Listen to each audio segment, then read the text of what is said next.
Welcome back, everyone, to the WCS Season 3 Finals. Our next matchup, the second quarterfinal we have here in Krakow, Poland. It's a bit of a rematch. It feels a little bit familiar. The last time these two players met, it was for a lot more on the line, but right now it's still just as important because it's still in the bracket stage. One of them gets eliminated. One of them gets another shot to go for a WCS championship title. Our first player, the current defending champion, this man has been on a tear. And if I remember correctly, when I spoke to him in Burbank, he said, well, I think the only player who could maybe beat me is Polt. And other than that, I think I'm right on the path to take another title. Ladies and gentlemen, the defending champion of the WCS Premier League from Root Gaming, it is Hydra!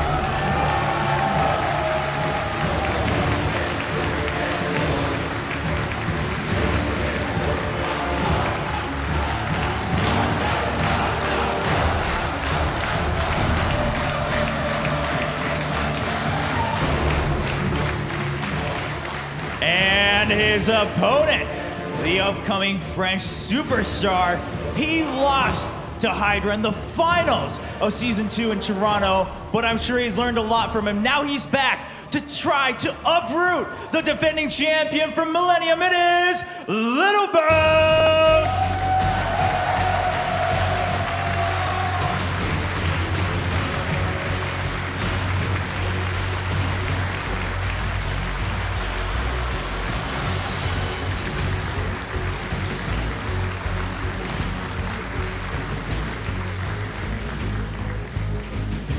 Which of these two players will have a chance to stand up against Zanster, who looks so confident in our first quarterfinal? It's time to find out.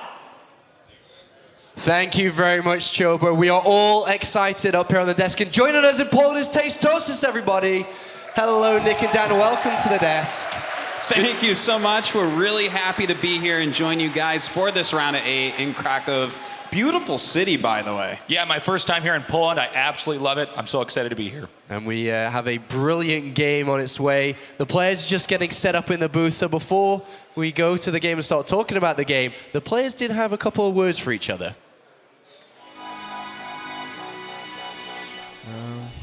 I think my first thought was that the draw is quite okay for me. I'm not afraid of Hydra like I used to be. Yeah, I wasn't surprised. I don't care too much about the last final. I didn't play like I will do at all. I played very bad.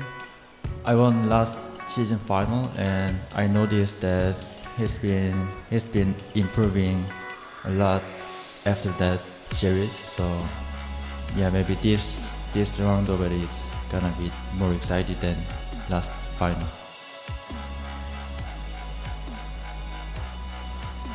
He uses Stalkers very well. Yeah, maybe. I think his biggest strength is that he has very clean hairs because he washes them all the time.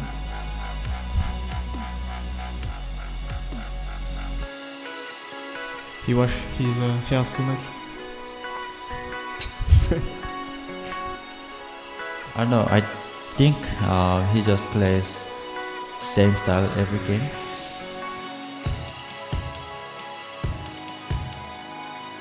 Yeah, I think my PvZ is weakness race, but it's fine. I think my PvZ is my best matchup, even though Zerg is completely broken. Well, I guess I will be the crowd favorite just because I'm European, I suppose. I don't know. I hope they will cheer for me. Sorry about you're not going to the BlizzCon this year. Why so mean? I wanna go, please. Let me win.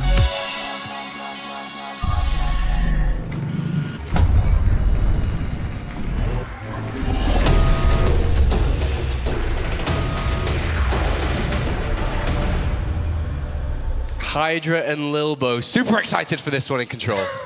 Yes, it's going to be an absolutely amazing match. This is a repeat performance of the Toronto final, and it was a good series. Hydra was looking absolutely unbeatable. Like, we kind of talk about this, but he actually kind of made the tournament look a little bit silly. Like, all the other opponents were like, wow, maybe Polt can do it, and then he just gets absolutely obliterated. But it was Lilbow that stood up to him, took a couple of games off him, and made it close. And, I mean, the tail of the tape, look at the numbers, 19 and 4. Man. He's killing it. It's pretty crazy. I think Hydra might be taking this entire tournament. This guy has had a long history. He was a fantastic Brood War player. And when you've been playing for that long, you definitely have the experience here. This is a huge stage. The pressure's on Lilbow here. He's only played in 2 seasons before this. He was 2nd place in season 1, first place in season 2. This is season 3. What's above first place is the question. Plus 1, I guess. Like, the grand champion, maybe? I don't know. Wow. A new title. Do you guys think that he's just going to be able to wipe the floor with Lilbow? I'm hoping no. It's kind of interesting in that interview, actually. They're not very good at talking smack, but they did identify their strengths and weaknesses, which I did like. They talked about how, well, you play the same style every game, Lilbow, and it is usually Blink Stalkers or Stalkers and Sentries mixed in with some gateway timing, so it can be kind of snowbally one way or the other.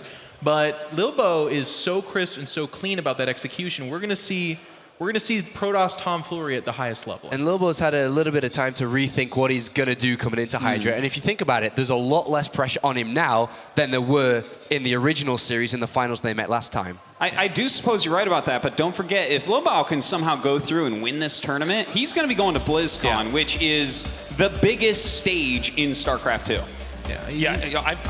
I'm kind of with you in Control. I really want Lilbow to win this. I don't know if he can. If I'm a betting man, I'd be going with Hydra here. But I think you're right, Artos. Just, there's not as much pressure here. I think Hydra's expected to win.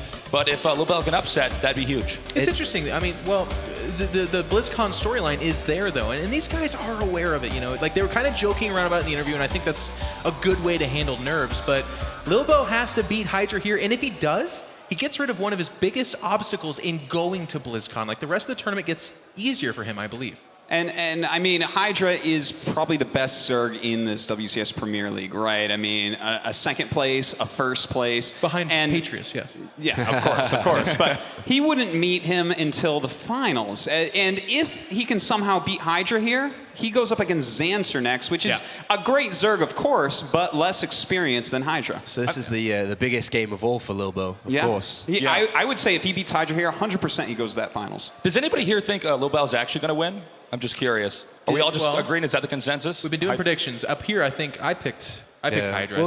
We'll get to that. We'll have a look at the predictions in a quick second. But this is going to be a best of 5, of course, continuing through the quarterfinals. We do have the map vetoes ready. The players have locked them in.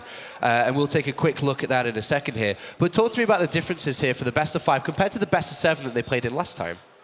Well, you don't have to play every single map here. And that's important because a few of these maps in every matchup are going to be a little bit weird, a little bit hard. So to be able to eliminate that and just kind of play more towards your comfort is the most important thing. Well, here they are. Terraform, Bridgehead, Koda, Cactus Valley, and Iron Fortress are the maps that we're going to be going to. Yeah, and again, I really liked actually Rotterdam's analysis in the series before this, kind of talking about how the first 3 maps are usually, and this is true here, they're your comfort maps. These are the maps these guys play on all the time. We saw this all through the round of 16, we're in the round of 8 here now. And then the add-on maps, that's where you get some of the weird stuff. So like Iron Fortress, that is not a map a Protoss wants to play a PvZ on, but in this best of 5, you're going to play on one map like that, at least. Yeah, and it's really important to take a look at the actual lineup of maps as well, and I have to agree, that is such a difficult map. I can't see Lilbow winning against Hydra there, so if he's going to take down this series, I think that it needs to be a 3-1 or a 3-0. Talk to us about map number 1, Nick, and how much confidence you can gain from playing map number 1 and getting a victory there, because it can really go either way. Well, I mean, you have so much more wiggle room, right, in a best of 5. A best of 3 can be pretty unforgiving, but getting that first game, winning that, it's obviously a one-on-one map, so Protoss can do a lot more sneaky stuff on a map like this. That's something to keep in mind as well. But I think we really got to pay attention to game 1 here to see how this is going to unfold. All right, so Terraform is going to be the destination between the both of them. Are we going to see that successful French-style play through here? And that's going to be the interesting part of this, because that is the weakness of Lilbow, as Hydra has pointed out. He plays the same every game. He does, but the cool thing about him is he adds a little bit of variety. Maybe it's playing StarCraft 2 base, or maybe I'm fainting that and going for a third base. Like, the little subtleties that he'll add into there have huge differences, and that's kind of what's tough about playing against him. Okay, let's take a look at the predictions then. So we've been doing the predictions all week, and Nathanius has somehow crept to the top of it, but he got the last one wrong. This time, it's 4-4. Tastosis, you can join in on this. Where would you go if you were to pick here? This is a really hard one, actually, to Would you predict. say it's 50-50? I mean, you guys have already said it's 50-50. Yeah. I'm actually going to go with Lilbow here because I feel like, you know what, he's coming in here. He needs this win. He wants this win a lot more than Hydra, I would say. He wants to go to BlizzCon. And having done so well in Toronto against him and having all that practice time since then, I think he can do it. I'm going to be a little bit boring here. I'm just going to say Hydra. I think I'm just going to look at the history here. I can't argue with that. Hydra's doing so well right now. He's so hot right now. All right. I think he's going to. That Hydra's so hot. He's so hot right now. He's so hot. We're like, we got to. He's so hot right now. Final thoughts on Altos before we get into this.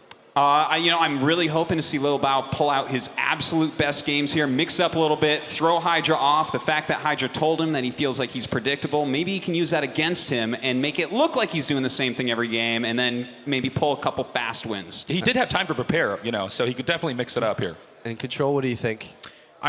Honestly, I'm going to go off the back of Artosis. I think that is an incredibly well-said statement, and I agree. Like, it's going to come down to, hey, you think I'm doing an all-in timing attack, but it actually turns out I'm getting an economic advantage. And I really feel like the first map, Terraform, actually plays that pretty well. It's one of the easier third bases to take for a Protoss in this map pool. Do you think that Lilbow's going to be looking to change up drastically overall, or stick to what he knows best? That's like the question of competition. It's like, gosh, that guy knows what I like to do. Maybe I should completely get away from what I've been practicing forever. And generally speaking, the answer is no, you don't do that. Yeah, I would say maximum one game we'll see him go way outside the box. I think that would probably be on game one. I think that's the best time to do it. We've seen this a lot at GSL too. People do the really weird strats in game one, and then they can normalize their play, because then you have to start figuring out in game two, okay, now what does he actually play like? And you have less room to learn. I like it. One thing that in the finals last time is that Hydra started to go outside the box, and he kind of got lost finding his way back into the box. And he started to make a lot of mistakes, and a lot of people were criticizing his play because of that. He's got to be careful, surely. Yeah, I mean, if he overextends at all here, this is a player that absolutely can knock him out, despite the fact that he's got, 5,000 WCS points right now. Yeah. He's like a sure seed going in very highly into BlizzCon. Definitely one of the best players in the world, but Lilbow is just at that level where he's a borderline BlizzCon guy, but you mess up, he's going to take you down very quickly. Okay, thank you very much, gentlemen. Awesome to have you here. Tastosis will have some more of you later doing some casting for us, but it's now time to go to Game 2. Quarterfinal number 2, the repeat of the Season 2 finals happens now. The rematch of the season, Roddy. It's the grand finals of Season 2 all over again, but this time Lilbow came into it saying he's feeling better than ever. It's going to be such a cool series. The finals, like Jeff said last season, was a very good finals. It went 4-2 in favor of Hydra, but for the first appearance on such a stage, I think Lilbow did very well. And there is one very big difference between the map pool of this season and last season. Last season, it was gold bases over and over again. Vanley, Expedition Lost, Inferno pools. We don't really have that many gold bases this season.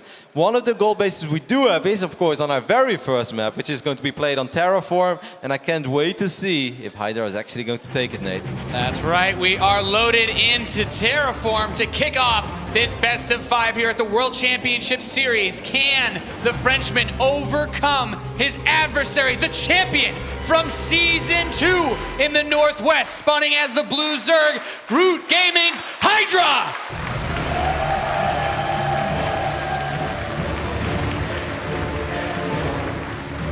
His opponent, whom he defeated in the grand finals of the last season, the French Protoss in red from Millennium. He's Lilbow!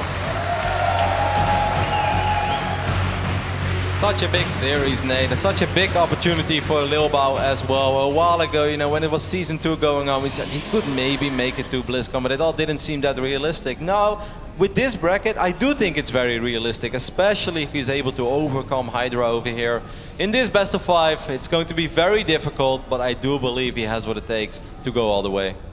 Yeah, and it would be such a statement to make as we come closer and closer to the global finals. These guys working so hard, but especially just the French scene. The French community has brought so much passion in this year. It's really brought it to another level of competition in the non-Korean scene. Absolutely. I'm already a tiny bit surprised over here. In game number 1, Terraform, Lilbow is going to go for a Nexus first with no Scout. That's pretty much the most greedy and most economic build order in the Protoss arsenal, while Hydra on the other side of the map started off with a spawning pool, but he will take that gold base as well. Hydra just loves his gold bases, man. And you know, when you're friends with cats, those things just happen to you. But Lilbow moves the probe out. He will see this gold base. Roddy, you're the Protoss man. What's Lilbow got to do? What is he most concerned about in this position? I don't think you have to be super concerned about it just yet. This gold base is not as strong as it was on some of the other maps that I just mentioned that we saw in Season 2. It's kind of scary, but Terraform is very unique in a way that you can attack the mineral line from the other side. And that actually makes this gold base... Yeah, it makes it, of course, a problem, but it's not something that you can never deal with. You know, if you get a couple of units out or a warp prism and you park it on the other side of that mineral line, it actually makes all those drones so exposed. Like, look at this area, and it's very tricky for the Zerg to defend that, because they have to run all the way around through these side blockers. Okay, so the strategy he's chosen gives him that early economic boost, but makes him more susceptible to some early aggressive plays. The Overlord will come in. He's gotten a hint. You see the Cybernetics core coming in this late. He has to say to himself, okay, I know it's Nexus first. Is there a way Hydra can punish this with his gold base? Probably not immediately, but I think there is a small chance he's going to try to achieve something with these links. I was wondering if he's going to make 4 or even 6 links. It's just going to be 2 links, so he doesn't want to take any risk right now, Nate. Making 6 links is not the end of the world, of course, but it does slow you down a little bit as a Zerg, and he's saying like, nah, Lilbow's really good when it comes to early game, you know, probe control, zealot control. I'm not gonna make 6 links right now because most likely I won't be able to get done what I'm hoping for. And he'd rather have those larvae be spent on drones so that he can continue to boost his economy, especially off of that gold base. These lings just being annoying, preventing him from being able to put any probes on this natural expansion, but the Mothership Core is going to scurry those away. Zergling speed is starting, Roddy. Where is Hydra going with this? He's probably just worried about gateway pressure, so I think it's just safety Zergling speed for now. Most of the time when when Lilbow goes Nexus first, he follows it up with a Stargate. I'm not sure if he's going to do that right now because this is a gold-based map. On bigger maps like Cactus Valley, it's most of the time it is a Stargate follow-up for this man. The Stalker, of course, is going to make it very hard for Hydra to figure out what's going on, but there are extra gateways going down for now, Nate. So this time, perhaps because there is a gold base in play, he's not going to follow it up with a Stargate. He doesn't want to take any chances as far as setting himself up. Getting the wall and the natural is important for him. I was going to say, though, you make a good point. The Stargate play can be kind of weird, but the bases are a little bit spread out, though, no? Yep. It's harder to move between them with the queens. No, it's absolutely not a bad idea to go Stargate here, but of course, if you play against the gold base and you open up with oracles and there is a spore crawl in every single mineral line, then suddenly you're like, oh, this is going to be rather tricky right now. So instead, it's going to be a robotics facility, and I'd be surprised if we see anything other than a warp prism come out immediately. To go back to what I said in the start of the game, this gold base, it's scary, but there are ways to, you know, at least be annoying as a Protoss player. Okay, so the Warp Prism gives him an ability to move around and also still abuse the distance between all the bases that Hydra has. He's moving up to his lair. It'll be done very soon. Zergling speed is complete. And how important is this creep spread? I think connecting back towards his natural will really help him defend against Warp Prism play. For sure, but I think the main goal here for Lilbow is going to be a little bit of harassment. Just try to be annoying, slow Hydra down, and then go up to 3 bases on the other side of the map. It's actually going to be an Immortal immediately and a Robotics bay. Well, this gives me a 2-base feeling then, Nate. This is so old school, by the way. This is like not something we see very often anymore. This is going to be tricky for Hydra to scout, of course. He's morphing an Overseer right now, and it's going to be very important for Hydra that he scouts this. And if he scouts this, I think he's going to be a tiny bit surprised. He's like, Robo Bay? You know, are we playing Wings of Liberty right now? Oh, he's not going to see it. Wow, well done, Lilbow. Yeah, this looks a lot like that double Immortal into double Colossus push that would, that's ancient history, man. Your people study those build orders off of hieroglyphics, and now moving into Hydralisks to deal with any other type of fast gateway play. Hydra's, not exactly the most powerful unit against Colossi. Nope, and most of the time if you're Hydra and you're playing against a 2-base Protoss, you don't really rush up to Hive yet, because if you die to a 2-base all-in, and people will criticize you, why are you going up to Hive? All you need is Roaches and Hydras. Lynx will enter the main base, and that's a small mistake there. The Overseer will see it, the Lynx will confirm the amount of Immortals that are there, and above all, he will spot the Robotics bay, Spire going down. Yeah, immediately starting up that Spire. Of course, robotics facility build order is a little bit weaker in the department against Mutalisk styles, or even if he just wanted Corruptors to kill the Colossi. And now there's a bit of pressure on Lilbow. He's been had, to say the least, and he needs to be very careful about the next few minutes of this game. Yeah, I think Lilbow's moving out a little bit before he originally wanted to, but he knows that his plan has been revealed. He's been kind of figured out by now, so he's just like, all right, I'm not gonna give you the time to do the correct things. I'm just gonna march across the map. But the creep spread, Nate, that you mentioned before, makes this so complicated. Like, where do you even begin if you're Lilbow right now? Yeah, that gold base is very well protected by the creep. You'll be spotted a mile away trying to push onto that. And keep in mind, Roddy, that Spire is still on the way. There's no Twilight Council, there's no Stargate, there's no way to really deal with Mutalisks effectively.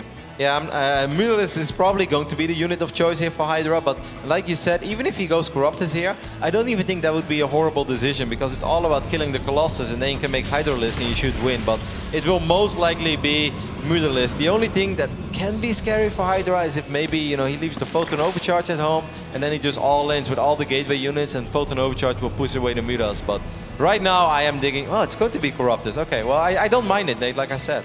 Yeah, and he clears out a little bit of that third base. Hydra's keeping some Zerglings close by. He wants to be able to pressure the third base if necessary, but those Corruptors, they're pretty tanky. Yeah. If he pushes in, will he be certain to kill those Colossi, or can he still get some work done otherwise?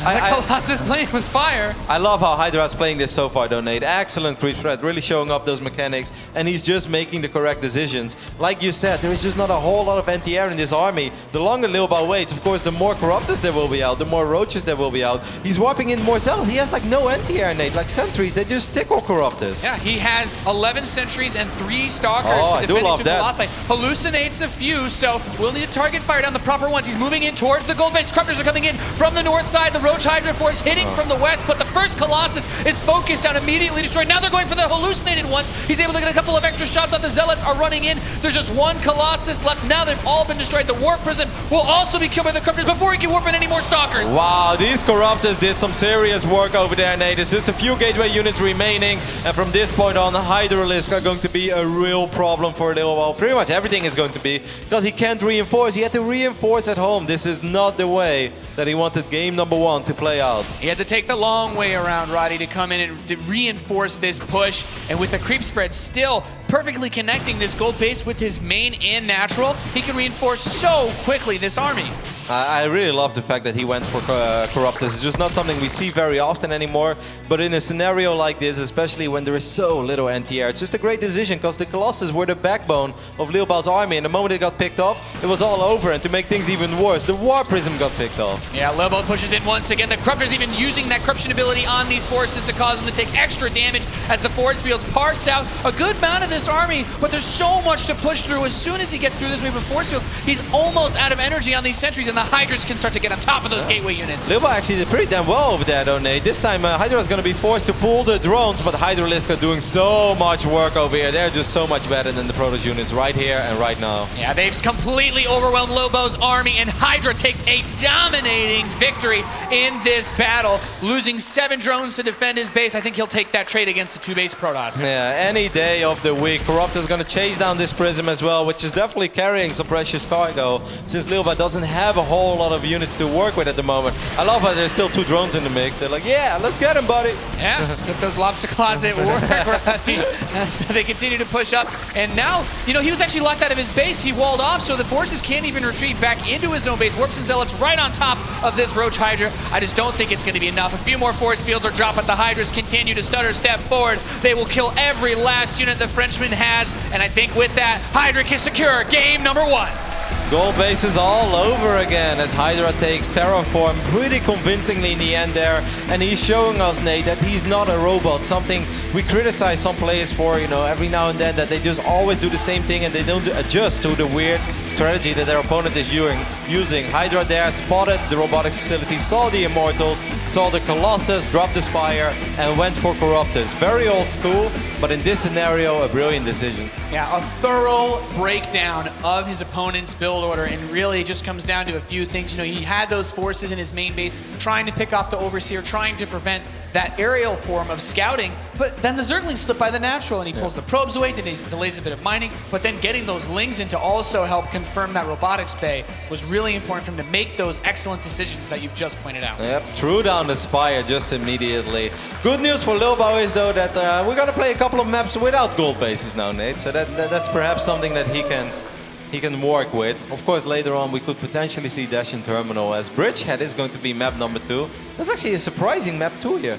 Yeah, definitely one of those maps we've seen some weird stuff on from Zergs in the past. Not necessarily a given that Hydra will do those things, but it's certainly fun. We don't have too many stats, but they like to favor Zerg here. Yeah, not a huge sample size, but 4-1 in favor of Zerg. Of course, as a Protoss player, you hate backdoor rocks in general. I must say, I kind of like this map. I think it provides a lot of great games just to watch, but even to play on it, I find it pretty enjoyable. But it can become very tricky. There are a couple of Zerg builds out there that are not necessarily good on other maps. For instance, double Roach Warren with Tunneling Claws and just mass roaches. But on a map like Bridgehead, that can be phenomenal, especially against the style that Lilbow often uses, where he delays the robotics facility and goes up to 8 or 9 gateways. If we see something like that, I wouldn't be super shocked to see Hydra actually not use Hydras and just go all out on roaches. Yeah, it's a really cool style to watch, especially as those burrowed roaches are just so annoying to deal with. This map has so many different openings. There's so many different ways to get in and mess with the Protoss player. Once you go for that third, you're exposed in more locations than you would be on any other map. As we are just waiting for Lilbow to get ready, perhaps thinking a little bit about what went wrong there in game number 1. I do think it's still kind of smart though, because for instance on Terraform, the map we just saw, Zerg's taking the gold bases, it's not uncommon. But it's also not super common. It's not like every Zerg does it. We saw Zenster earlier today, he didn't do it. And there are a lot of Zergs out there who don't necessarily rush up to the gold base on Terraform because it has weaknesses compared to some of the older maps we had. But it just seems like Hydra obviously really loves using the gold bases. And perhaps he also picked up on the fact that whenever Lilbow goes up against the gold base, that maybe he panics a little bit or he does things that he normally wouldn't do. Because it's safe to say that if Hydra would have just taken his hatches on his side of the map, Lilbow wouldn't have gone for a 2-base Immortal Colossus all-in. Yeah, it definitely seemed like it was possible he was using it to react and also abuse that other side of the mineral patch. But it's time to find out if he can bring things back to equilibrium here, ladies and gentlemen, at the World Championship Series, as we are loaded in to map number 2. Between the Frenchman and the Korean, we have Lilbow and Hydra going up. Currently 1-0 favoring the Season 2 champion, and here he is on the right side of Bridgehead, the blue Zerg from Root Gaming. Give it up for Hydra!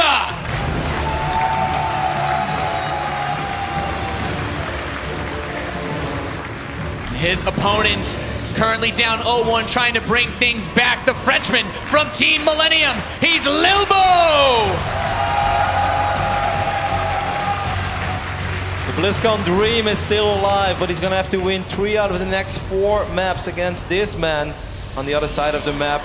Bridgehead though, no gold base, Nate. That's a good start. I'm curious to see how Lilbow is going to open, if it's going to be a gateway or a Nexus first. I was even a tiny bit surprised, Nate, that we saw Nexus first on Terraform. Not really a map where I see Lilbow go Nexus first. You know, most of the time, I would even say that the majority of the time it's a gateway opening. Now, Bridgehead is a map where most Protoss players do actually open up Nexus first, so we'll see. Yeah, I wanted to ask you, especially based off the build order that he went for the last game. These guys talked a lot about, you know, the Blink Stalkers, obviously. A lot of the French Protoss players have been favoring those styles. It's kind of popular overall. Do you think that Lilbow takes into account possibly what Hydra was saying in the interview about him being predictable, about knowing that he does the same thing all the time? Is that hurting him in these build order choices he's made? It's possible, but I still think it has more to do with the gold base rather than with anything else. Because I do think that if Hydra would have just taken his natural expand or his third base and you take the game from there, I think we would have seen a much more standard Lilbow that would have gone up to a Twilight Council and would have gone up to those Blink Stalkers. So I think he was just trying to react to the gold base. This time, again, it is Nexus first. And on a map like this, Nate, considering how Bridgehead can play out, I wouldn't be shocked if he follows it up with a Stargate, especially because later on, this is a pretty big map. There's a lot of surface area to cover, and you want to keep track of a Zerg army. So opening up with an Oracle and trying to do a little bit of economic damage, but then dropping Revelation a couple of times on Roaches or Hydras could be a very good strategy. Yeah, I have to agree, especially considering that he doesn't have to worry about, as you mentioned already, that gold base. And Hydra opening up with a very, very standard setup. Hatchery first, straight into the pool, and now going for his third base. Maybe playing the economic game to start things off here, Kev. It's going to be a slow start for now on Bridgehead. Of course, Hydra must be feeling good after that previous game. Hydra is a player that is guaranteed to go to BlizzCon. He's currently ranked 6, I believe, in the rankings. Had an absolutely phenomenal WCS year. This has been by far and away the best year of Hydra's SC2 career.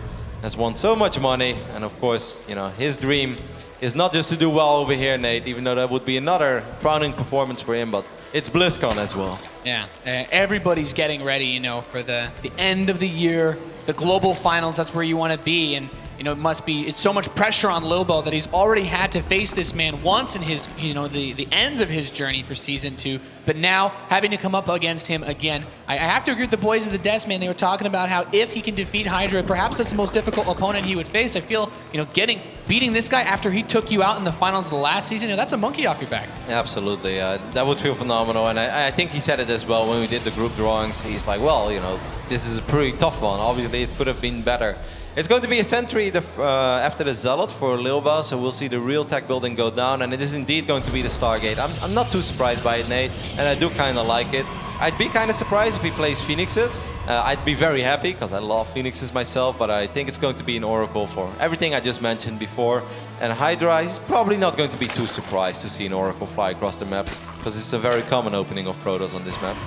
All right, and the first Overlord is going to move in once again, trying to get another scout out on this natural expansion. He's looking for the gases. Anything unusual to even be seen here yet? Yeah, that second gas is pretty quick, right? Because he only had 6-7 probes when he took that first gas on his second base. So that's already a small tell that there will be some sort of attack, and it's not some crazy gateway all in. So even when it looks like Hydra doesn't see a whole lot there, the player that Hydra is, you know, he can make all the calculation. He's like, all right, most likely Stargate could be a Twilight as well, but it's one of the two. Ooh, that Zealot almost moved out of position. Yeah, don't want to give up the Ghost just yet here. That Oracle is halfway done. We have Zergling speed on the way, but look at this, 3 Spore Crawlers coming in for Hydra. He's very aware of what's going on.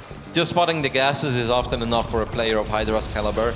Even if he's not 100% sure whether it's Stargate or Twilight, you know, maybe it's Dark Templars, but Spore Crawlers are very useful against both, and it's not going to slow him down all that much anymore. So just a good call there by Hydra. Yep, the Lair will start up as well. He'll take a few more of his gases, and Lilbow drops down the Forge, 2 extra gateways, and as Warp Gate completes, if you're Lilbow and you're opening with this Oracle, you can't get too much damage done because of the Spores. How long is he going to wait for this third? Maybe he's just going to take it now. Well, that's actually so fast, by the way, Nate, because he doesn't even have a Mothership core yet. There is an Overlord hovering around there. I'm extremely curious about how Hydra is going to respond to this. Some Zerg players, they kind of ignore it and they just drone up, go up to 4 bases. Some Zerg players say like, all right, you know, stop, red alert, we're going to make nothing but units and rally them across the map. This Oracle is going to do a little bit of work here. Just a couple drones is enough. It's much more important that Lilbow keeps this alive, but I'm shocked about how quick this third base is from Lilbow.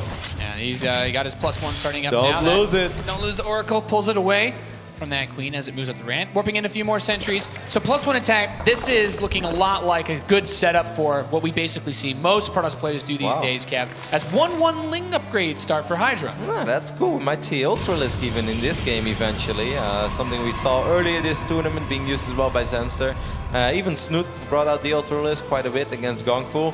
It's very important that Lilbow picks up on this as quick as possible. The Hydralisk will go down. It can also just be for, you know, very strong Ling Hydra timing, but I feel the Hydra then is a tiny bit late for that. We'll see a couple of roads in production as well. Well, there's a lot moving out onto the map. With the Mothership Core joining this large sentry force, he could use force fields to keep those sentries alive, but then, you know, recall if it's ever necessary. The Lings are going to try to swing around this, but good block off, actually keeping a few of them out bay. I feel so far this is going pretty damn well for Lilbow. I kind of like it. He's on 59 workers against the 68 of Hydra. He's going to have a pretty good idea of what he's playing against. He's going to use Envision over here to clean up a little bit of creep. I like that a lot as well because we saw it in the previous map. If you don't do this, it's just going to spiral out of control. So I really like this. Obviously, it's kind of a risky push. The Zerglings are coming in from behind as well. Lilbow has to be very careful. It's not too many Lings, but we saw what Lings can do, especially Lings with upgrades, even though they don't have upgrades yet. So I guess Lilbow is just going to recall out of here. There's no need to waste all your energy. But he didn't end up losing a single unit there. Yeah, pretty nice. Moves forward, gets a bit of information, and of course is able to push back that creep, as you said. Spire is on the way, and we also have Hydralisk range coming in, but there's the +2 attack. Blink is halfway done. A couple of defensive cannons even being put in the mix there by Lilbow. He doesn't want to be too vulnerable to any aggressive pushes by those rocks. Yeah, I like it a lot. These cannons are going to be useful later on as well if we actually see Mutalisk being brought out on this map. The Mothership Core is going to spout this Roach Force. There is no roach speed, by the way, right? Those roaches are way too No slow. roach speed whatsoever. Void Ray is even being pushed out by Lilbow, which will be very useful against these roaches too. Ling's trying to run by towards the third base, sneaking around, actually going to go straight into the main. There's no Zealot there to block. All of Lilbow's forces are coming in home to defend. There's nothing in the main base to push these Lings away. The natural expansion has those cannons finishing up, but the probes will have to run away and won't be able to mine for a little while here. Yeah, this is actually very frustrating. It's so important for Lilbow that he doesn't end up losing too much over here. All the Lings are going to wrap around the Nexus, but there are so many force fields available over here that he's going to be able to save it. So far, Lilbow managed to deal with this so extremely well. Didn't really lose a whole lot of probes. He's going to end up losing a few more here. As long as it's not like 15 workers, I think he's fine, Nate. I mean, he has not been mining too much during this time period. The Lings hold position to pick off a few last probes as even the Oracle chips in to help clean up here. So now Lilbow's managed to retake control of his base. We have two Ling upgrades on the way, roach speed, and a lot more Zerglings in production. When does Lilbow make his move, Roddy? Well, the big problem is here, Lilbow doesn't exactly know about the tech buildings on the other side of the map. He's never seen the Hydralisk den. He hasn't even seen the main base. He hasn't seen the Roach Warren. He didn't see the Spire. I think for a split second there, he was worried about double Roach Warren play. Ooh, the Oracle died. That's very unfortunate. But he will spot the Hydralisk now. And if you look at the army, 74 against 80.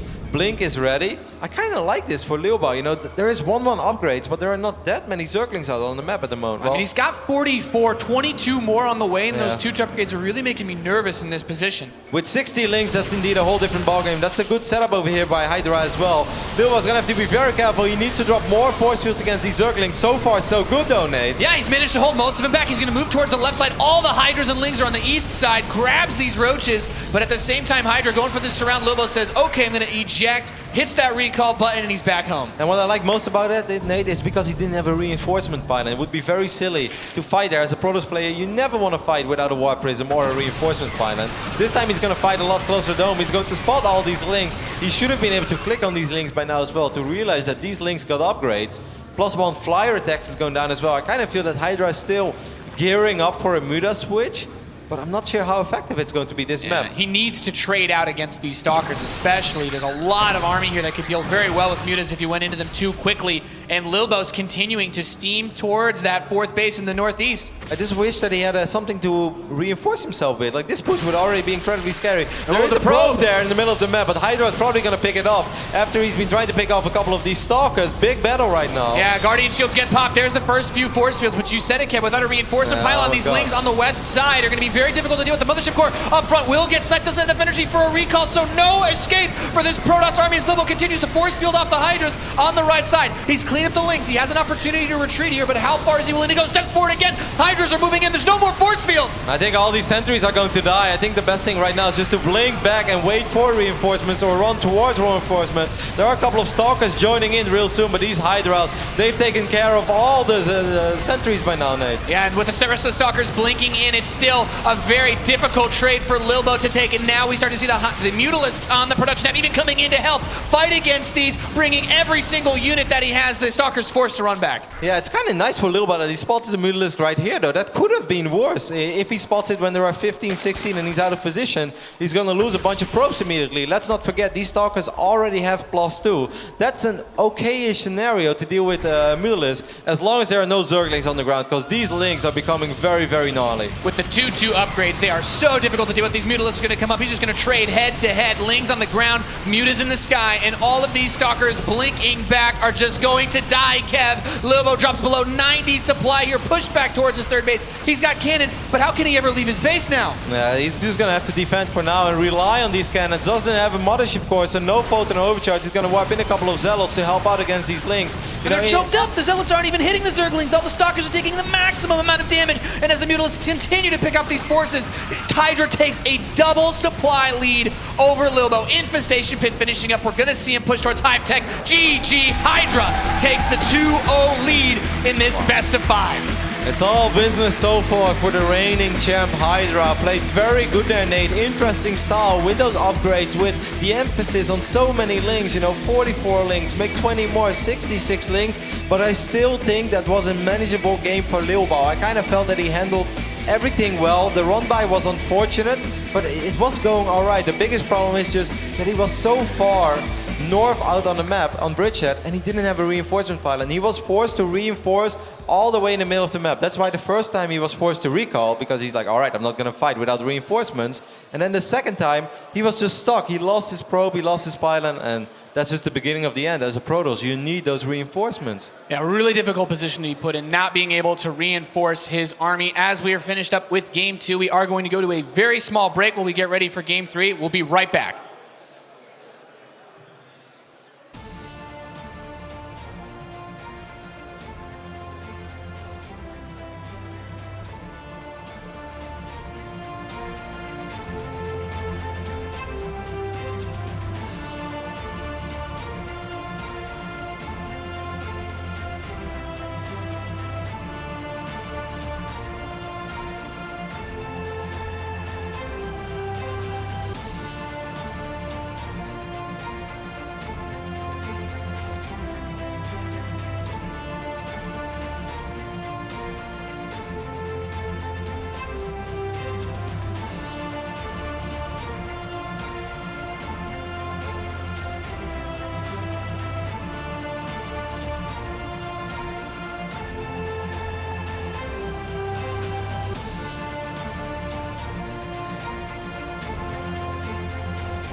Welcome back, ladies and gentlemen, to the World Championship Series Season 3 Finals.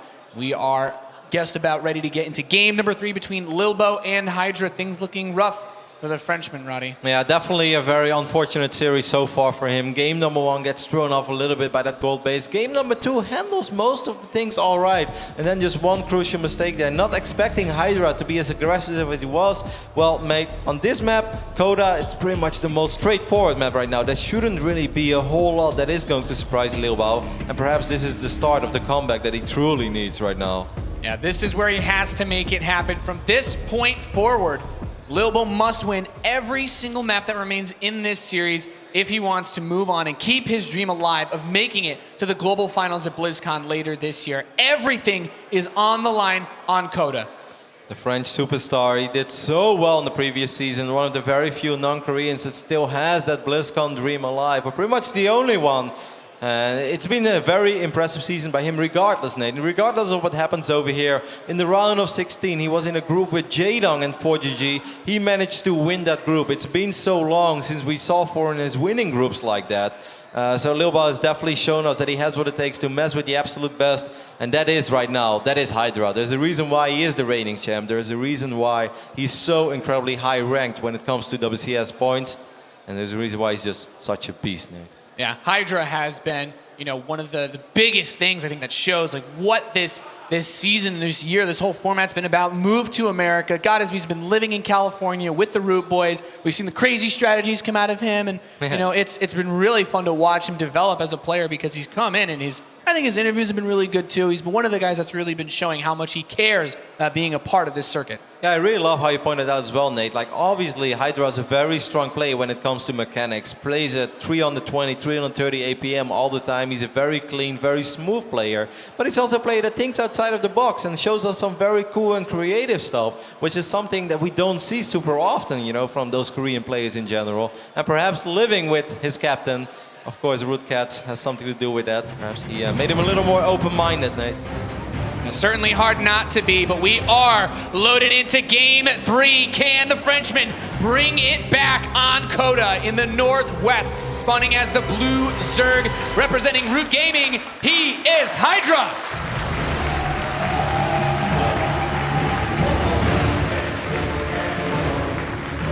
Everything here is on the line for this man in the Southeast. The Red Protoss from Team Millennium. Give it up for Lilbow!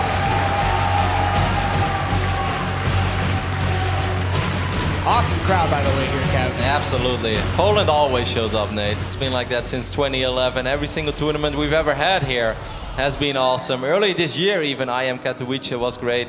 But of course, for now, all eyes on Koda. Lilbow is fighting for his BlizzCon hopes, trying to keep the dream alive. I'd say, Nate, if there's one map where we talk about the Blink Stalkers and the Sentries over and over again, if there's one map where this is very strong, it has to be Koda. And this has to be a map that Lilbow felt in the start of this series. If I want to win this series, I definitely have to win Koda. And I believe that he truly believes as well that he can. He's going back to Gateway instead of Nexus first, something he did in the previous 2 maps. And I like Lilbow opening up with a gateway a little bit more. It just feels more common. Yeah, and in this position, you know that Hydra can be a little bit crazy. You don't want to be too predictable and doing the same thing over and over again. But Hydra's just going to take that fast expansion. And I wanted to ask, we talk about the maps that are remaining. If Lilbow wants to stay alive, he'll have to win on Iron Fortress as well against Hydra. Yes, but that is something to worry about later, right? It's right now. He's just got a long road ahead of him, I guess. But right now, the only thing he has to worry about is Koda. And of course, momentum is a very, very real thing in StarCraft. It's something we can't really explain, or it's something that just doesn't make sense. But once a player picks up a map, suddenly they can turn series around. You just get such a boost of confidence, and you start willing to take some more risk, and suddenly a couple of things will go unpunished. Everything can still swing in Lilbow's way, but obviously he has a little bit of an uphill battle ahead of him.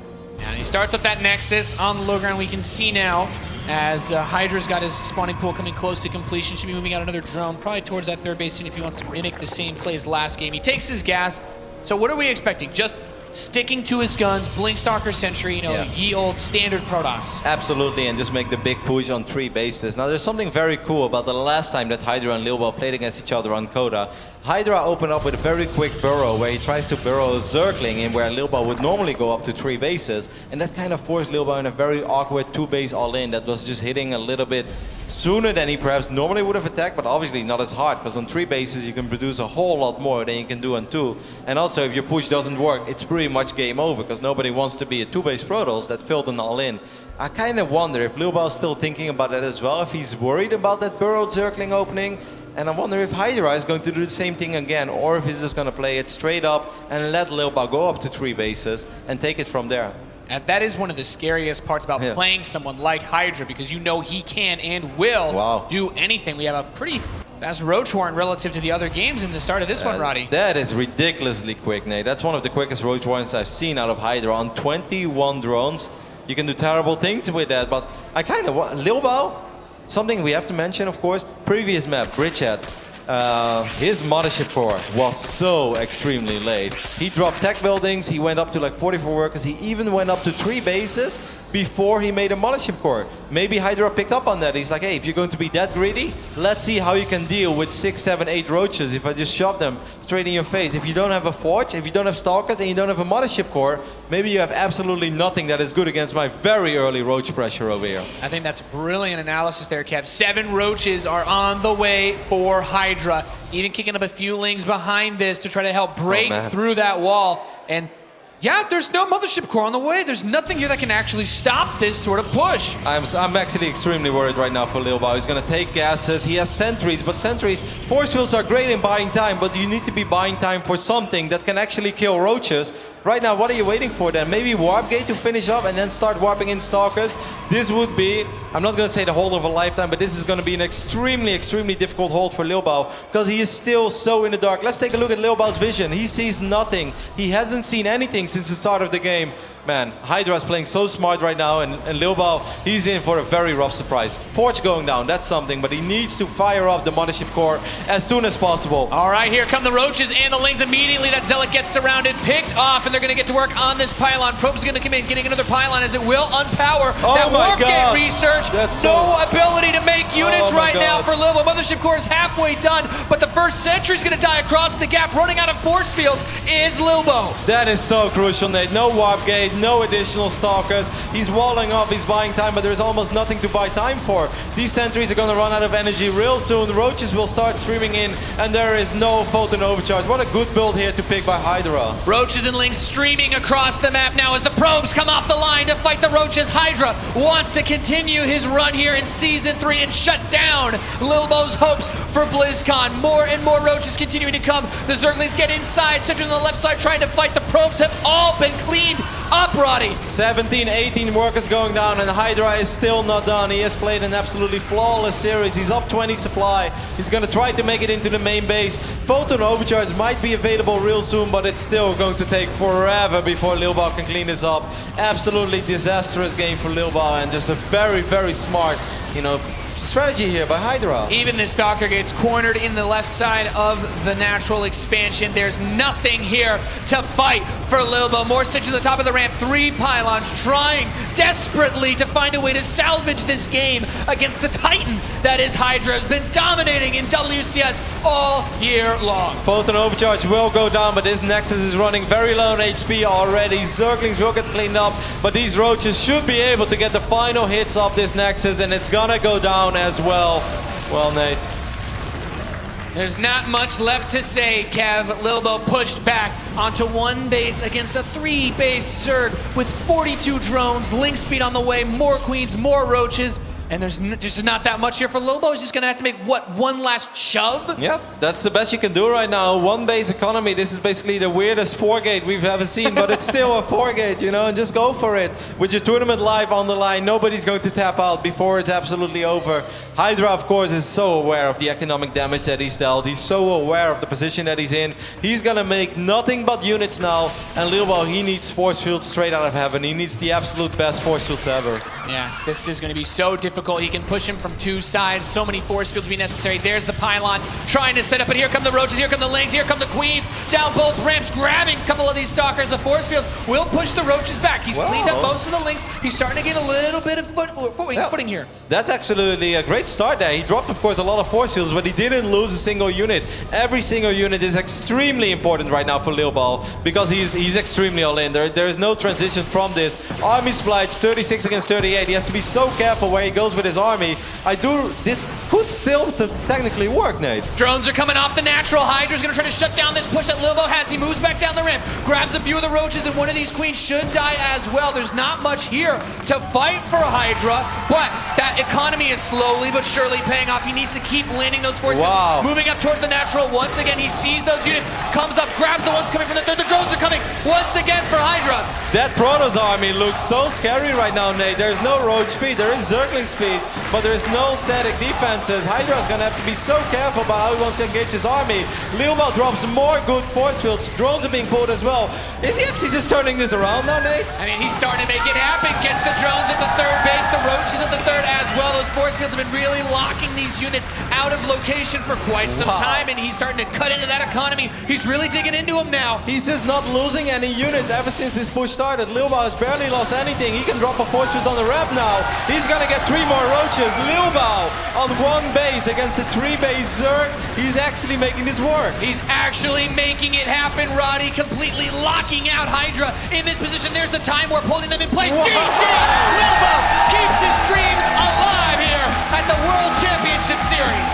Wow, talking about momentum, Nate. When you have a game like that where just everything goes wrong, you lose all your probes, you lose your nexus, and you think like this is pretty much the end. I'm just gonna run across the map and try to make it happen on 1 base, and then you do it. That's a cheeky smile, and that's a smile you get when you lose your natural, but you still win the game.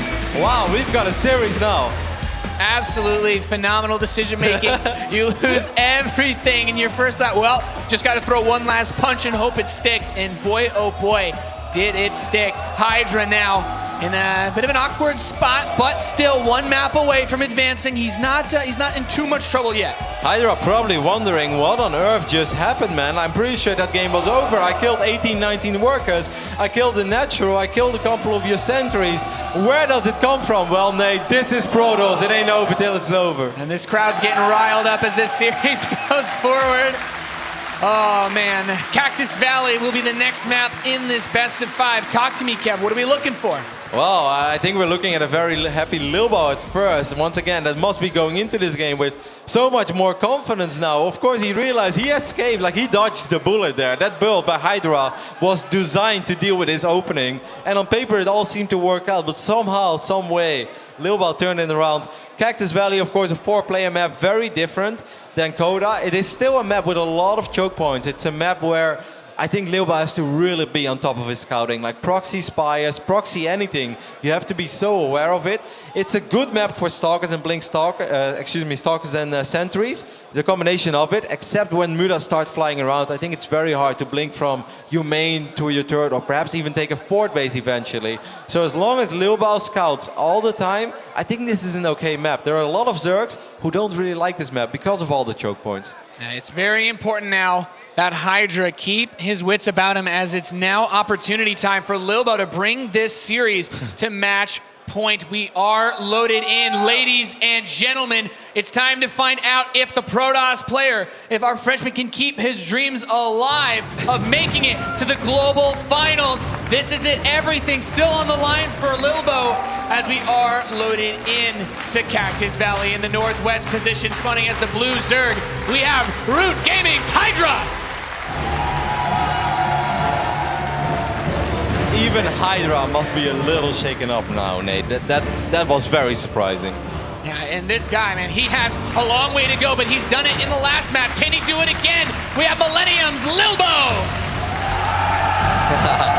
He's got so much support, and you know, you can see it as well. You're smiling, he's happy. I still believe, I think the dream is still so alive. This would be one of the most remarkable comebacks we've seen in StarCraft II history. Of course, you know, let's just see how the openings go at first here on Cactus Valley. We have cross positions. I kind of like that for Lilbow. I don't think that's too bad. Of course, you know, there are so many different attack paths on this map, so it's going to be tricky later on. He really has to keep track of that army. It could be another Nexus first into a Stargate. Something that Lilbow does sometimes is Nexus first into Stargate into 7 or 8 gate all-in. Something we saw Gong Fu try as well. But then it would just be with an Oracle. But it's really hard. When your tournament life is on the line, do you really want to 7 or 8 gate it up? Yeah, that's a big risk to make. And you know what, though? Being cross spawns, neither of the first two Overlords for Hydra are going to go straight to Lilbow's base. He has a bit more of an opportunity to play a style that will allow him to be a little bit less susceptible to getting scouted. Well, here we do see that Nexus first, no scout. Of course, a pretty risky build order against some of the very early pulls out there. But it's very unlikely Hydra would go for something like that, because Lilbow drops Gateway first very, very frequently. And, well, if you pull your drones against a Gateway first, Nate, you're pretty much down and out. You mentioned it as well, Overlords were going into the wrong direction, so Hydra is not going to go too crazy over here. It doesn't want to go double hatchery before spawning pool, so it's just a single hatch before the spawning pool is going to go down. And Lilbow, at his side of the map, has taken his first gas, has warped in his Gateway, and I can't wait to see what the Frenchman will bring on Cactus. It's so much at stake, so many people watching, this awesome crowd as well, and so many of you online have been supporting these players all year long as they've made their quest through. And you know, we started the year off, so many people were looking at the guys from last year that got close, Bunny, Snoo, and they still had their best runs. You know, this year they still got so close, and now it's on Lilbow. It's really, it's been awesome to follow just the growth of these foreign players. And the start of the year, like Lilbow was definitely considered to be one of the better Protosses, but nobody really put him as the best player in Europe, or you know, the one guy that would still be in the running for BlizzCon when all others failed already. But he has surprised enemies and friends with his Season 2 performance, where he made it to the Grand Final. And now again, you know, in Season 3, like I said, that round of 16 group he had, 4GG and Jaedong. There are very, very few non-Koreans who can make it out of that group.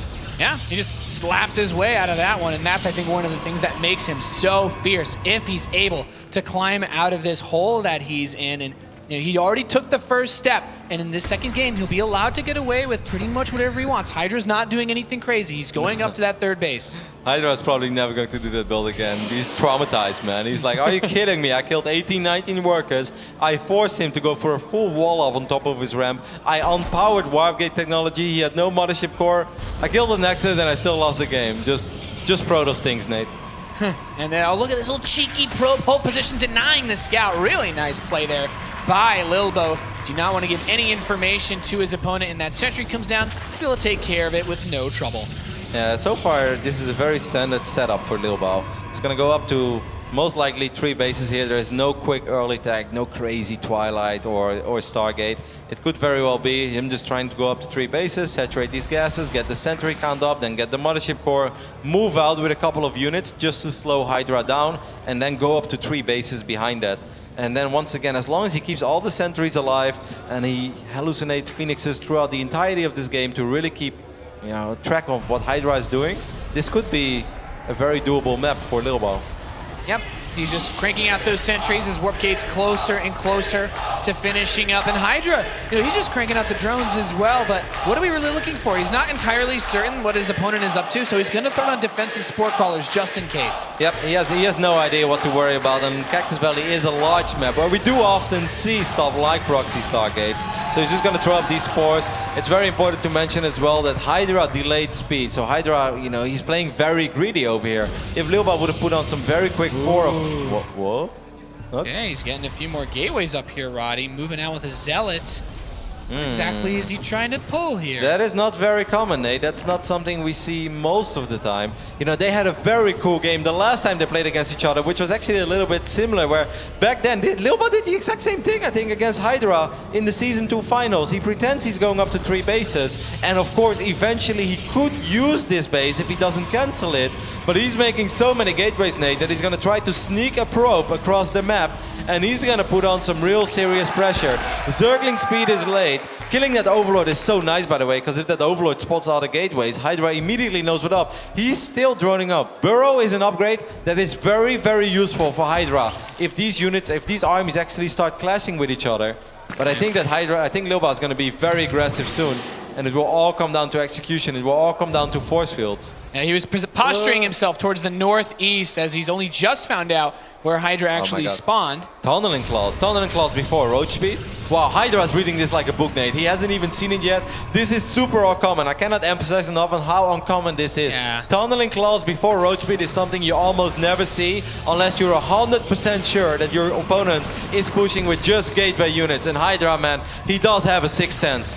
Yeah, this is going to be really dangerous now. We can see Lilbow's perspective as he pushes up, and this could get really dicey as that burrow gets closer to completing. So we have him starting to move in. Force field's in a good amount of drones. We can see him getting a lot of possible worker kills here. All the workers are choked up in this position. There's the warp-ins coming in on the south side, and Hydra pushed back by the force fields. Yep, he's going to have to kill roaches very quickly, because if this roach count goes too high, and then Tunneling Claws will be revealed. I love that Hydra is not revealing the fact that he has burrow yet. He wants to keep it as a surprise. This Stalker count, though, Nate, is so high. There's a lot of roaches on the way, but if the Stalker count keeps growing like this, Lilbow could very well be evening up this series. Burrow has just finished up. Tunneling Claws is about to complete as well. This is such an important moment now, as already a roach or two have Burrow during this fight. He's going to start a robo facility right here. Yeah, I like it. You want to get detection. He's going to pick off a couple of roaches over here as well. Lilbow was almost down and out in game number 2, but now in game 4, it suddenly looks quite good. Here come these roaches, but that roach, I don't think it's high enough, Nate. I really don't think that's high enough. Getting the sentries would be great, but is that truly all the roaches he needs? It's going to be a really risky play. Maybe he wants to hit him from 2 directions at the same time before that detection is available. Or if he even knows there's detection on the way. I don't think Hydra is aware of the robotics facility, but it doesn't really matter right now. When is he going to reveal all these roaches? With a big roach around, Hydra could still turn this around, but Lilbow's up 18 supply, Nate. Normally the roach player is supposed to be up in supply, not the Protoss gatewayer. Observer's on the way. Does Hydra even know that that Observer's going to show up? He needs to get his roaches away from their force fields. These ones away. They're going to unfurl right on top of the sentries. The detection is almost here. That Observer is done. More warp-ins are coming in for Lilbow as he's pushing into the natural. He's got a 30 supply lead. The Observer is on the way. He's making this work, Nate. Lilbow is making this work. 83 army supply against 56. Just 2 hatcheries of production. Hydra's going to pull the drones. He's going to try to get some sort of a surround up. But when there are more Stalkers and Zealots than there are roaches, you know you're doing something right as Protoss. Yeah, he's pushing in once again. The roaches from the left side coming in. They're just going to immediately get chewed up in the meat grinder of Stalkers, throwing away so many forces. Lilbow steps into the natural preemptive force, but he's going to force him to burrow into this army. And here come the drones. Lilbow stepping back. More force fields pushing the drones away. GG! The series is tied 2-2. I cannot believe what we are watching right now. If you would have told this to anyone when those roaches knocked on the ramp on Koda, nobody would have ever believed this series would have gone to Game 5. But the French Protoss, he's keeping his BlizzCon dreams alive, and he played so well there as well, Nate. You know, what I loved most there, he shows up with the army, and most Protoss players are very cautious, right? The moment they start pushing, you don't want to lose your sentries, you don't want to lose your stalkers. He immediately realizes, he's like, hey, you really don't have all that many units. He went aggressive immediately, so Hydra started losing a lot of drones, a couple of roaches and a hatchery immediately, even though Hydra kind of felt this was coming. The way that Lilbow executed it, I think Hydra was very surprised by how quick Lilbow truly went all about it. Yeah, just absolutely stellar decision making. You know, it's so cool to get to see that from Lilbow's perspective even. He steps up, he's like, okay, immediately grab the drones, your economy is butchered, gets the queen, and just creates so much pressure. And now, Kev, comes that question I asked you earlier. We were going to an Iron Fortress. Can Lilbow close it out? Iron Fortress, definitely a very tricky map, but I like what you said there, Nate. It's just about having no fear, right? You're playing StarCraft, tournament life is on the line, quarterfinals, even just more than this tournament is on the line for Lilbow. But winning that game on Koda must have given him so much momentum, must have felt like he's on top of the world. The moment you feel like you're eliminated, but you still win, suddenly you're like, I am untouchable right now. And that's how he played there on Cactus Valley with just absolutely no fear. Iron Fortress is going to be a different ball game. It is generally a pretty favored Zerg map, but there are many ways that Protoss can make it happen over here. And even a champion like Hydra, even the world-class player that Hydra is, he must be a little bit shaken up. I know I'd be. Yeah, this is, it's not exactly where you expect yourself to be going into a series like this with as much confidence and as much prestige in the results that Hydra has. But man, this has just been such an amazing series so far. Iron Fortress, one of the weirder maps especially, but you know, it's been a big one. And we've seen it here and there, not quite as vetoed as something like Moonlight Madness. Nope, this is a map that if Protoss players can veto it, most of the time they will. It does make its way into best of threes as well, because some Protosses just really hate Bridgehead or Dash Terminal, stuff like that. So Iron Fortress is still often the third map, but it's not as common as Terraform, Cactus Valley, I'd say.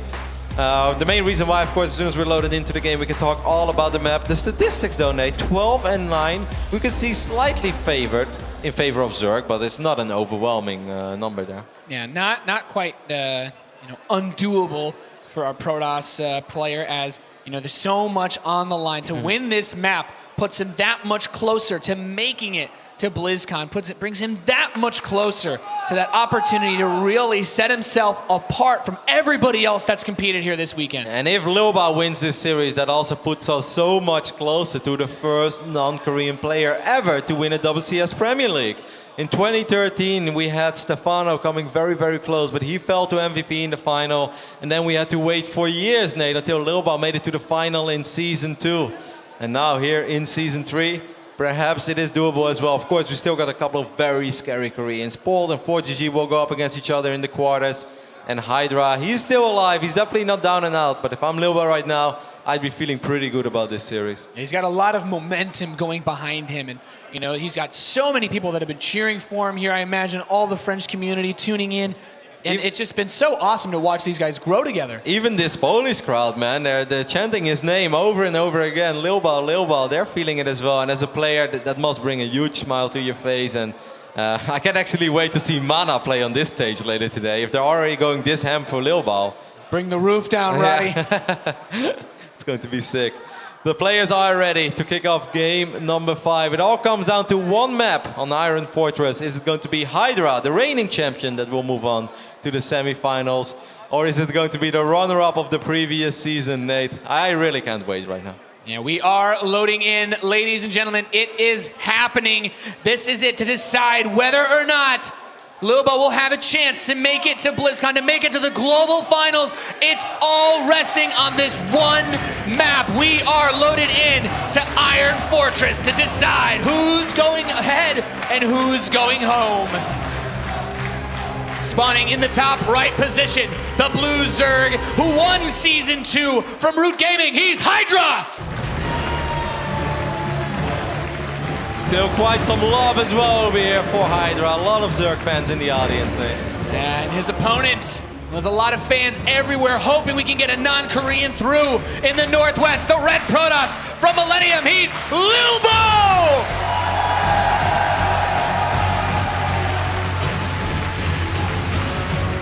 We've got horizontal spawns over here for Iron Fortress. What does that mean, Nate? Well, it's hard to say what it truly means. It doesn't matter that Lilbow will necessarily play in one way or the other.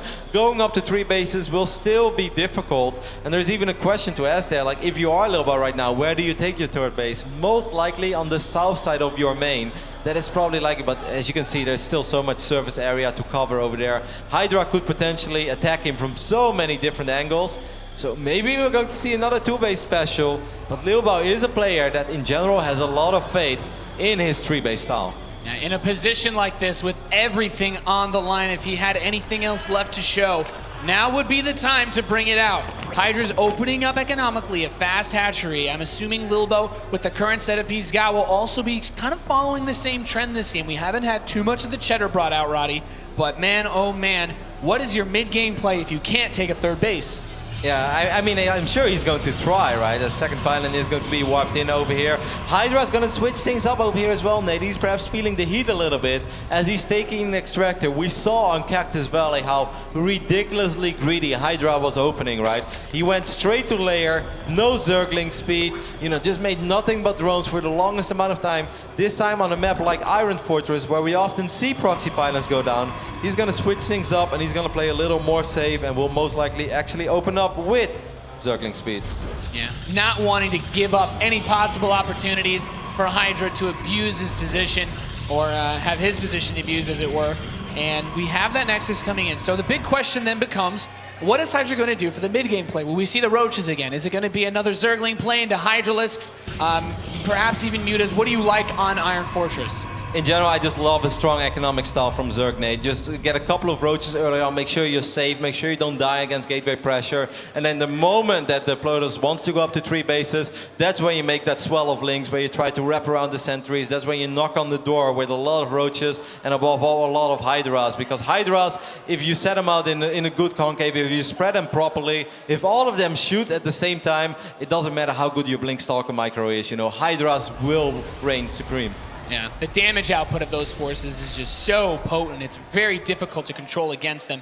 And now we have the first couple of lings are going to make their way across the map as Hydra gets his first glance at Lilbow's base. Sees the gateway, the cybernetics core, his Zergling speed is coming in. What exactly is he looking for with this Overlord? I think above all, he's looking to make sure that he's not going to die against something silly, right? You don't want to find 6, 7 gateways here and then realize you don't have Zergling speed or that you're only building drones. So he just wants to be annoying over here. This is actually kind of frustrating because the sentry is not out yet. I guess these links won't really do that much damage on the core, but it's one of these things. It's just a tiny bit annoying because Hydra knows Lilbow doesn't rush up to that mothership core. And if people wonder, like, why does Lilbow keep delaying his mothership core? In this phase in the game, if you can focus your Nexi on only producing probes, you'd rather do that. If you feel like you don't need a mothership core, get those few extra probes out and mining just a tiny bit quicker. Because, you know, on this level, Nate, even 100 or 200 minerals can truly make the difference. Yeah, there's, it's worth it to get everything else a little bit earlier if you know that your opponent won't be bringing any aggression that requires a mothership core to defend. Yep, robotics facility is being warped in over here. Now, of course, we saw him earlier in this series on Terraform go double Immortal, double Colossus. That really surprised me. This time, Nate, I do think it's going to be a Warp Prism. And I think he's going to try to buy a little bit of time with that Warp Prism and then go up to 3 bases on the other side of the map. It's difficult on Iron Fortress, but it's not impossible. Now, a couple extra gateways are going up as the robotics facility finishes for Lilbow. Hydra starts up. Zergling upgrades again as a Warp Prism begins. So already, Lilbow looking to open up very aggressively. Yep. 3 extra gates are going down. That's 4 gates. This is a very quick prism. Oh, God. Oh Boy, my here God, we go. no. Well, Iron Fortress, we said it, Nate. It's hard to go up to 3 bases. And Lilbow, he's showing us no signs right now that he has ambitions to go up to 3 bases. He's sending a hallucinated Phoenix across the map. And this is a very important one, because what that hallucinated Phoenix did is it also spotted where the overseers are located. In a dream world, Lilbow flies this Warp Prism straight to the high ground and he force fields Hydra outside of his main base. This is so risky, by the way. It's very, very hard to transition out of something like this if it fails. He has to avoid the Overlords, unless he just wants to warp them in the middle of nowhere. But I think he wants to go for the top of the ramp, Nate. All right, well, I'm keeping my eyes on Hydra's vision as this as this Warp Prism makes its way closer and closer. Does get spotted. So Hydra can see it a little bit in the edge of his vision here. He's also holding a little position at the edge of that wall. And 9 roaches on the way. I kind of feel this is good enough. Lilbow is going to start warping in on the high ground here, which I think is smart, because with all those units on the map, everything has to work here immediately. It's so important that you don't lose any units over here, Lilbow, but he ends up losing 1 sentry immediately. Stalker's going down as well. This is a disaster. Completely shut down this Warp Prism play of Lilbow immediately, and Immortal starts up, cancels one of the gates and fires up as well. A second Robo and a Robotics Bay. That screams desperation to me, Nate. This is pretty much like, you know, if the first push feels like, well, what do I do from here? Going up to 3 bases is very, very difficult. So what we will do is make 2, 3 Immortals, make at least 1 or 2 Colossus, so you have something that can deal with the Lynx, that can deal with the Hydras, and I'm just gonna take it from here. So this is like, even though the all-in failed, at least he didn't lose that many units, right? So it's not the end of the world. Stalker gets caught outside the front of his base, a bit unfortunate as Zerglings flood towards him. That Zealot caught as well. Well, that is one hell of an ugly wall off, if I may say so. Lilbow's going to bring that Warp Prism over to the natural, though. Oh god, the Lynx will get in, Nate!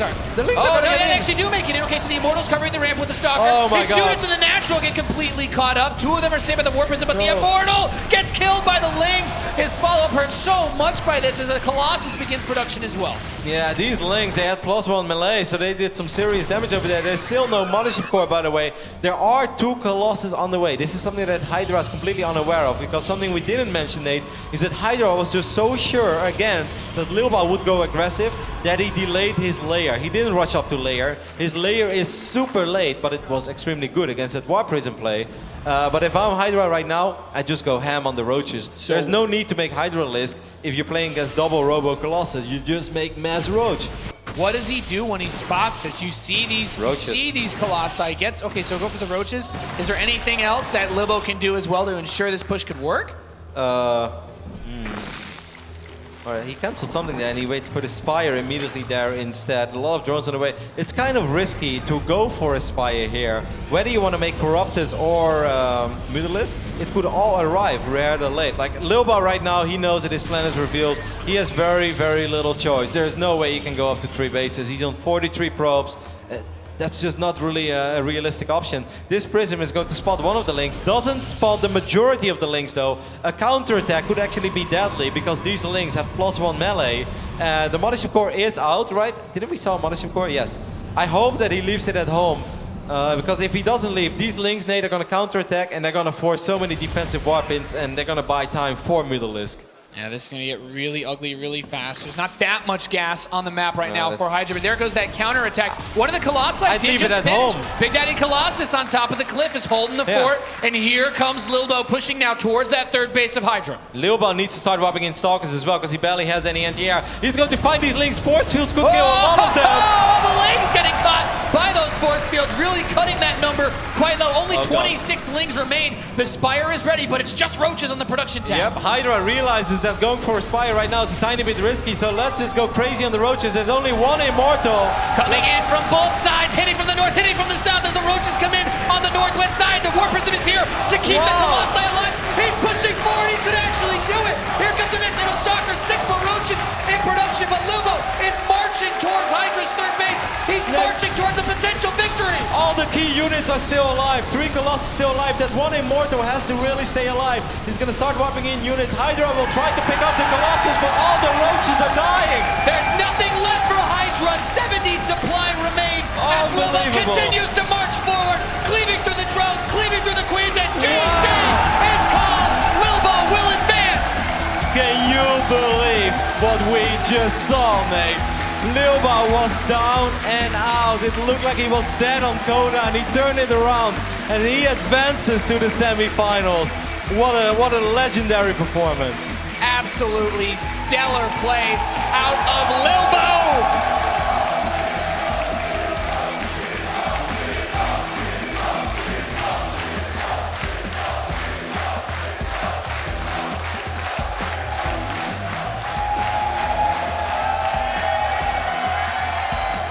All right.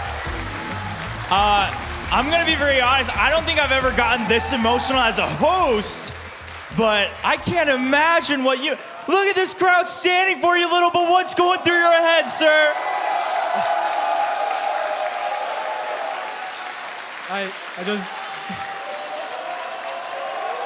They just don't want to stop. This is giving you some time to,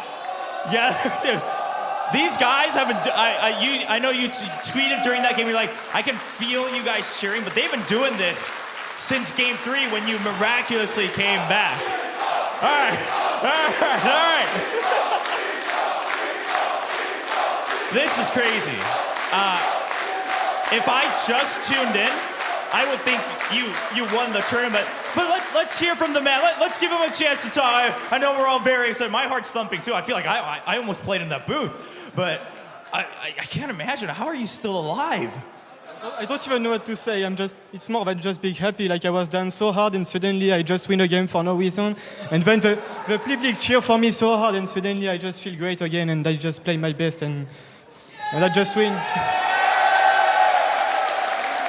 Listen, I don't think there's more to say about the games. And so as you said it, I mean, you just won one and then the adrenaline pumps through like everybody in this room. But let's talk about then going forward. I know it's a little early. I know you're still trying to process exactly what just happened, but you've taken down Hydra. You had to fight him at the very end of the Season 2 finals. Now that obstacle is gone.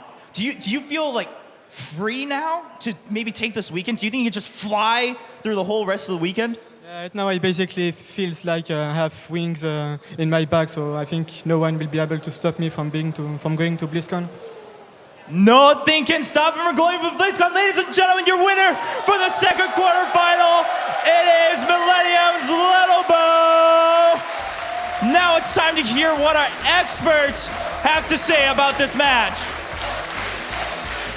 Thank you very much, Chobra. If you can't feel it at home, it is absolutely electric in here. What a fantastic series. He turned it around from 0-2, and the first two games were over almost instantly, but he had the courage. So was the third game. That was over the fastest it seemed. What a crazy series, Autosis. I can't even believe what I just saw there. That third game when, his mothership core wasn't ready, he breaks right through. The warp gate research is like 3 seconds from finishing when he loses the in-control pylon. It was insane. It was seriously so amazing. When in Game 3, when that battle was going down, we immediately got up and ran over to get ready at the desk because we thought it was over. And then we're all looking at it going, oh my God, is he actually going to come back? And then he did it, and he did it again and again, and now he's moving on. Do you feel that maybe in game number 3 there, when it was, everybody that was almost just 99% victory for Hydra. Do you think that kind of broke him down going into the rest of the series? We were kind of talking about that. There is definitely a possibility of that. The idea of I'm going to easily 3-0 this nerd to, all right, 2-1, and then all of a sudden Game 4 is starting to slip from his grasp as well.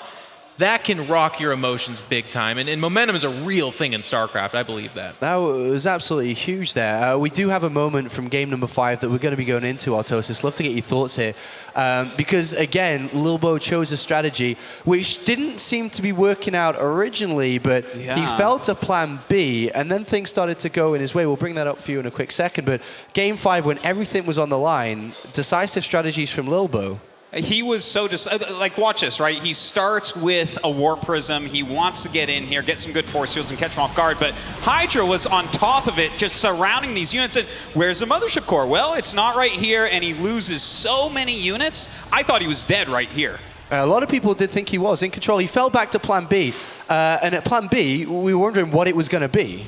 Yeah, I thought that was a misclick. Well, no, I mean we've seen this before from him, and actually way back in other games. But this is it's close spawns. Yeah. If it doesn't get scouted, we've seen from Hydra he likes to stay on the aggression side of things, and he does that, and it kind of plays into the hands of Lilbow. In the past, he gets scouted, instant Spire, but because they're so close on this map, and because of the late scout, it's just too little, too late. And look at how low the economy is for Zerg Tasteless. 47 drones at this point is so very low. He can't afford to do anything at this moment. No, he really can't, and that's why when you're doing something like that, it has to work. Or there's no point of return. And I do like the plan B here. If plan A doesn't work, plan B actually has to be crazier a lot of times in StarCraft. Yeah. It has to be an even more extreme version of whatever you were doing before. And then in a moment here, the Overseer comes in, and this is where Hydra figures it out for the first time. Yeah. The reaction comes in, he cancels the Hydra's den, he throws down the Spire, but it's all just a little bit too late, and as soon as he was spotted, Lilbow went. It's kind of crazy because throughout a lot of this game, it just looks like he's going to lose. There's a lot of things just going wrong, one thing after another, and and then this push comes up here. It was super risky. Like if Hydra happened to go ahead and just make a Spire a bit earlier, it would have been an easy victory because there's no anti-air. But this was amazing. Those force fields going down, catching all those Zerglings. He has such a good ground pounder force here. He can just kill any army on the ground with it. Well, he chrono boosted out all the Colossus as fast as he could. He didn't even wait for range upgrade. These Colossus do not have range upgrade against Hydras or a bigger economy or any kind of Spire. They're dead, but this is perfect for the situation. Hydra takes a really bad fight there, pushing it in. He needs more time to get more units out. There's no other reason to, to fight there, but he pushes forward because, again, I kind of think he was tilted. He was freaking out a little bit. And like that, Hydra was defeated. Lilbow took down the Season 2 champion and has now got his goal set on the championship trophy. A fantastic turnaround, a 3-2 victory for the Frenchman, eliminating the reigning champion. An absolutely huge feat. And I guess maybe he's taken out the biggest threat. Everyone said if he could get past Hydra, that was the big game. Well, is he looking at this thing right here now? It's interesting, too, because actually if Gung Fu Bandit would have taken care of Xanster, it would be really tough, actually, because Gung Fu Bandit is an amazing PvP player, but he's out of the way as well. Xanster's done that, too. And now the biggest threat's gone, and Kung Fu Panda, the kind of side threat's gone. It's only Xanster, and then, of course, you've got the players down in the low bracket, but there's not just a chance for the trophy. It's a place at the Global Finals to play at BlizzCon. This has now turned into a realistic, huge moment. I mean, that's a great trophy, but I think Lilbow is going for BlizzCon. He's going for broke here. Like, he wants to be at that World Championship. Right now, we have 16 Korean players in those top 16 spots, but he is getting closer and closer to clinching a spot now. Yeah, it's a big moment for Lilbow. We have to fight a little bit later on. Of course, he moves to day 2, and we'll be fighting in the semifinals tomorrow. We are going to go to a very quick break, and then when we come back, it is going to be 4GG versus Paul. But we caught up with some pro gamers, and we asked them, what would you say if your job went on a date?